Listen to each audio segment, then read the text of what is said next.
इस वीडियो के अंदर गाइस हम लोग बात करने वाले हैं income tax calculation specially for the senior citizen plus उनको क्या टैक्स के अंदर बेनिफिट मिलते हैं, क्या टैक्स की स्लैब है, सारी चीजें जानने को मिलेगी आपको इस वीडियो के अंदर। तो गाइस पूरा वीडियो यहाँ पे जरूर देखिएगा। देखिए गाइस सबसे पहले हम लोग सिंपली बात कर लेते हैं टैक्स स्लैब की कि सीनियर सिटीजन के ऊपर क्या टैक्स स्लैब यहाँ पे एप्लीकेबल होती है। तो देखिए अगर मैं असेसमेंट ईयर सिंपली 23 और 24 की बात करूँ जिसकी ITR फाइलिंग अभी अप्रैल से यहाँ पे चालू होने वाली है, तो राइट नाउ जो इनकम टैक्स स्लैब के अंदर कोई भी बदलाव नहीं किया गया था। चाहे आप ओल्ड रिजीम के साथ में जाना चाहते हैं या फिर न्यू रिजीम के साथ में, दोनों के अंदर यहाँ पे सेम कहानी है। 3 लाख रुपए तक की आपकी इनकम जो है यहाँ पे एग्जेम्प्ट हो जाएगी, लेकिन न्यू रिजीम के अंदर वो चीज़ एग्जेम्प्ट नहीं होगी।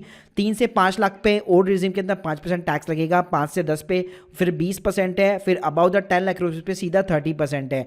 लेकिन गाइस यहाँ पे आपको बताना चाहूंगा, अगर आप न्यू टैक्स रिजीम को अडॉप्ट करते हैं जहाँ पे टैक्स रेट आपको कम तो मिलने वाली है, लेकिन उसके ऊपर आपको डिडक्शन नहीं मिलता है। जैसे आपको ATC की डिडक्शन यहाँ पे नहीं मिलेगी। इसके अलावा अगर आपकी FD के ऊपर जो इंटरेस्ट वगैरह बनता है, ADTTB हो गया, उसकी भी आपको डिडक्शन वगैरह नहीं मिलेगी। तो गाइस आगे जाके मैं आपको एक ऐसा यहाँ पे कैलकुलेटर बताने वाला हूं जो सिंप्लीफाइड तरीके से आपको old tax regime, new tax regime दोनों के अंदर प्रॉपर तरीके से आपको टैक्स कैलकुलेट करके दे देगा, ताकि आप अच्छे से डिसीजन बना पाएंगे कि मेरे को न्यू के साथ में जाना है या फिर ओल्ड के साथ में जाना है। तो देखिए गाइस पहले हम लोग बात कर लेते हैं कि टैक्स बेनिफिट क्या क्या मिलते हैं specially for the senior citizen. तो पहली चीज तो ये कि बेसिक एग्जेम्पशन जो लिमिट है 60+ वालों के लिए वो 3 लाख रुपए हो जाती है। साथ में गाइस जो ADTTB होता है, ADTTB यानी कि आपका जो सेविंग अकाउंट का इंटरेस्ट होता है, साथ में स्पेशली यहाँ पे अच्छी बात ये होती है कि अगर आप FD भी कराते हैं, क्योंकि मोस्टली सीनियर सिटीजन जो पर्सन जो है FD करा के हमेशा रखते हैं, तो उसके ऊपर आप जितना भी इंटरेस्ट कमाएंगे, तो जितना भी आपका टोटल इंटरेस्ट बनेगा उसमें से 50,000 रुपए तक की डिडक्शन यहाँ पे आपको मिल जाती है। साथ में गाइस अगर आपकी यहाँ पे पेंशन की इनकम आती है तो उसके ऊपर भी आपको स्टैंडर्ड डिडक्शन यहाँ पे 50,000 रुपए अलाउ है।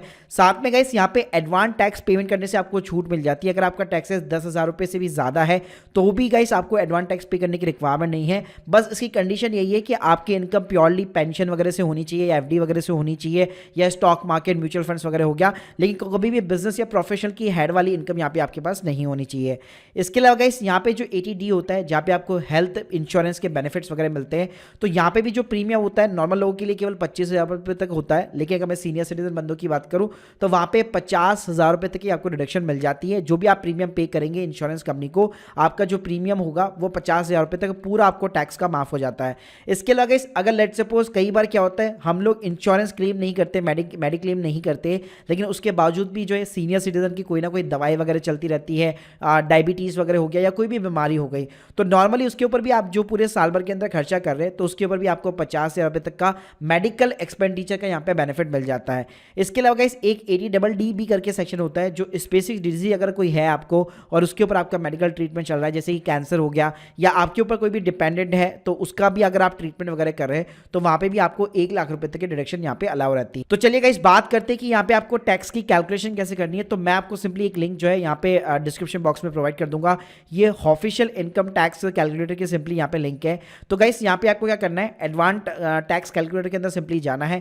टैक्स रिजीम के अंदर चाहे आप ओल्ड करना चाहते हो, न्यू करना चाहते हो, कुछ भी आप कर सकते हो। लास्ट में आपको सिंपली कंपेयर करके बता देगा कि आपके लिए कौन सा यहाँ पे बेस्ट है। असेसमेंट ईयर यहाँ पे आपको सिंपली अपना चूज आउट कर लेना है। जैसे कि हम लोग टैक्स प्लानिंग करना चाहते हैं तो 23-24 मैंने यहाँ पे सेलेक्ट कर लिया। टैक्स पेयर कैटेगरी आपकी इंडिविजुअल रहेगी। आपकी जो एज है वो 60 to 79 यानी कि सीनियर सिटीजन हो गई। अगर सुपर सीनियर भी है तो आप ये वाली स्लैब यहाँ पे सेलेक्ट कर सकते हैं। इसके अलावा आपका रेजिडेंशियल स्टेटस हो गया और due date for the submission of the return और एक्चुअल डेट, ये आपको कोई भी छेड़छाड़ करने की जरूरत नहीं है। अब गाइस सबसे पहला जो हमारा कॉलम आता है income under the head of the salary, तो देखिए ये वैसे तो सैलरी का कॉलम है, लेकिन इसके अंदर आपकी पेंशन की इनकम भी वगैरह काउंट होती है। तो गाइस जितनी भी आपको पेंशन की इनकम वगैरह हो रही है, अगर आप एक गवर्नमेंट एम्प्लॉय है, रिटायर्ड सिटीजन है, बेसिकली सीनियर सिटीजन है, और अगर आपको पेंशन वगैरह मिल रही है तो अपना जितना भी आपका पोर्शन है पूरी पेंशन का उसमें से स्टैंडर्डाइजेशन लेस कर दीजिए और सिंपली जितनी भी पेंशन है आपकी वो आप यहाँ पे डाल सकते हैं। फॉर एन एग्जांपल अगर आपके 6 लाख रुपए पेंशन मिलती है तो मैंने यहाँ पे 6 लाख रुपीज डाल दिया। इसके बाद में गाइस जो अगला कॉलम आता है वो आता है हमारा हाउस प्रॉपर्टी का। तो यहाँ पे आपको 2 कॉलम मिलेंगे, सेल्फ ऑक्यूपाइड और लेट आउट। तो अगर लेट सपोज अगर आपने खुद की प्रॉपर्टी के ऊपर लोन ले रखा है और अगर आप लोन का अभी भी पेमेंट कर रहे हैं, जो कि मेरे हिसाब से बहुत ही कम केस के अंदर यहाँ पे होता है सीनियर सिटीजन के केस में, मेनली जो होता है वो होता है लेट आउट प्रॉपर्टी का। कि मान लीजिए सीनियर सिटीजन के पास में कोई ऐसी प्रॉपर्टी है जहाँ से उनको रेंटल की इनकम आ रही है, जो कि बहुत ज़्यादा कॉमन जो है प्रैक्टिस होती है। तो देखिए यहाँ पे पे आपको जितनी भी रेंटल की इनकम आ रही है वो सिंपली आपको रेंटल की इनकम डालनी है। मान लीजिए आपको 1,20,000 की इनकम होती है पूरे साल भर के अंदर, वो आपको डालनी है। साथ में आपके कितने म्युनिसिपल पार्टी के जो टैक्सेस अगर आप पे वगैरह करते हैं अपने उस हाउस प्रॉपर्टी के ऊपर, तो वो कितने टैक्सेस है तो वो आप यहाँ पे डाल सकते हैं। इसके अलावा गाइस अगर आपने यहाँ पे उसके ऊपर लोन ले रखा है बेसिकली, और उसका लोन का अगर आप इंटरेस्ट का पेमेंट करते हैं, ईएमआई पे करते हैं, तो जितना भी ईएमआई के अंदर जो भी इंटरेस्ट का कंपोनेंट होगा केवल वो कंपोनेंट यहाँ पे आपको डालना है, और इसमें आपको मैक्सिमम 2 लाख रुपए तक की डिडक्शन बेसिकली अलाउ रहती है। इसके अलावा जो अगला हमारा कॉलम आता है वो आता है कैपिटल गेन का। तो देखिए ऑब्वियसली बात है, अगर सीनियर सिटीजन है तो काफी टाइम से इन्वेस्टमेंट वगैरह कर रहे होंगे, हो सकता है म्यूचुअल फंड्स वगैरह के अंदर कर रहे हो, और कभी ना कभी म्यूचुअल फंड उन लोगों ने सेल आउट वगैरह किए हो, तो आपको क्या करना है, आपके जो भी फाइनेंशियल एडवाइजर है उनसे सिंपली कैपिटल गेन की रिपोर्ट मांगनी है, और जितना भी आपका कैपिटल गेन बन रहा है उसी रिपोर्ट के अंदर आपको क्वार्टरली वाइज यहाँ पे सारा कैपिटल गेन दिख जाने वाला है।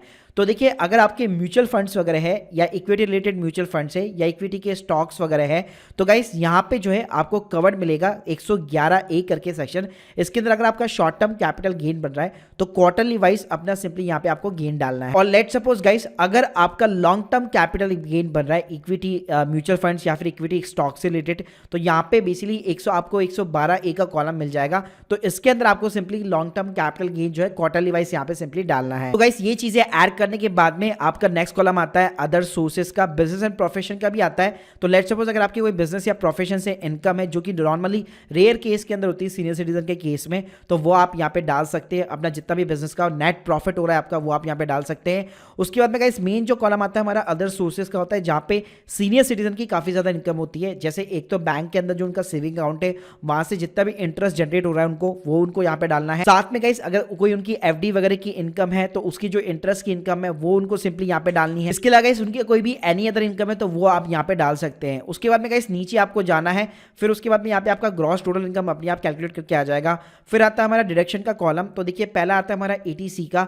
तो देखिए अगर आपके नाम पे कोई इंश्योरेंस अभी भी अगर आप एलआईसी वगैरह पे कर रहे हैं, पीपीएफ के अंदर अपना कॉन्ट्रीब्यूट वगैरह कर रहे हैं, तो जितना भी आप कॉन्ट्रीब्यूशन कर रहे हैं या जो भी आपकी एटीसी की डिडक्शन है जिसकी लिमिट जो है मैक्सिमम 1.5 लाख रुपए तक की होती है, वो आपको सिंपली यहाँ पे डालना पड़ेगा। इसके अलावा गाइस अगर आपका एनपीएस का अकाउंट है, आप खुद उसके अंदर बेसिकली जो है कॉन्ट्रीब्यूट वगैरह करते हैं, तो एटीसीसीडी 1B के अंदर अपना कॉन्ट्रीब्यूशन यहाँ पे आप डाल सकते हैं। इसके अलावा गाइस अगर आपने मेडिक्लेम वगैरह करा रखा है जो कि बहुत ही ज्यादा इंपॉर्टेंट है सीनियर सिटीजन के केस में, तो आपका जितना भी प्रीमियम जा रहा है मैंने आपको बताया जैसे कि 50,000 रुपए तक इजीली आप यहाँ पे क्लेम कर सकते हैं, प्लस मेडिकल जो एक्सपेंडिचर है वो भी आप क्लेम कर सकते हैं, तो वो आपको सिंपली यहाँ पे इंसर्ट करना है। उसके बाद में गाइस अगर आपने कहीं पे डोनेशन वगैरह कर रखा है तो एटीजी के अंदर आपको उसकी डिडक्शन मिल जाएगी।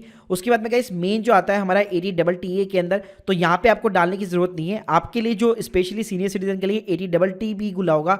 एटीए केवल जो है नॉर्मल लोगों के लिए होता है, लेकिन जिसकी भी एज 60+ होती है उनके लिए ये वाला ऑप्शन होता है। और जैसा मैंने आप लोगों को यहाँ पे बताया था, यहाँ पे आपको सिंपली 50,000 रुपए तक की डिडक्शन यहाँ पे अलाउ रहती है। तो गाइस आप यहाँ पे देख सकते हैं ये हमारी टोटल टैक्सेबल यहाँ पे इनकम बेसिकली आ चुकी है। उसके बाद में गाइस ये अपने यहाँ पे पूरा टैक्स कैलकुलेट कर लेगा। आपको क्या करना है, नीचे जाना है। तो गाइस आप देख सकते हैं हमारा जो ओल्ड टैक्स रिजीम है उसके अंदर इतना 14,070 रुपए का टैक्स बन रहा है। सिंपली हमारी जो नेट इनकम थी, टैक्सेबल जो इनकम थी 5,50,500 रुपए की इनकम थी। अब गाइस अगर ये 5 लाख के नीचे होती तो हमें 87A का 12,500 का रिबेट यहाँ पे मिल जाता है, जिसके ऊपर हमारा कोई भी टैक्स वगैरह नहीं लगता है। और गाइस यही चीज अगर आप न्यू टैक्स रिजीम यहाँ पे सेलेक्ट करेंगे तो आप देख सकते हैं ऑटोमेटिकली या आपको न्यू टैक्स रिजीम के अंदर भी आपका कितना टैक्स बन रहा है वो इजी तरीके से यहाँ पे आपको दिखा देता है। तो इस तरह से गाइस आप अपना ओल्ड और न्यू टैक्स रिजीम सिंपली यहाँ पे कंपेयर कर सकते हैं। न्यू टैक्स रिजीम में बस डिसएडवांटेज ये आपको ये मिलते हैं कि आपको कोई भी डिडक्शंस वगैरह अलाउ नहीं रहती है, तो उसको आपको ध्यान से हमेशा यहाँ पे चूज करना चाहिए। तो guys hope you like this video, please subscribe channel. अगर आप लोग के कोई भी डाउट्स है कमेंट बॉक्स में जरूर बताइए। Thank you guys, thank you very much.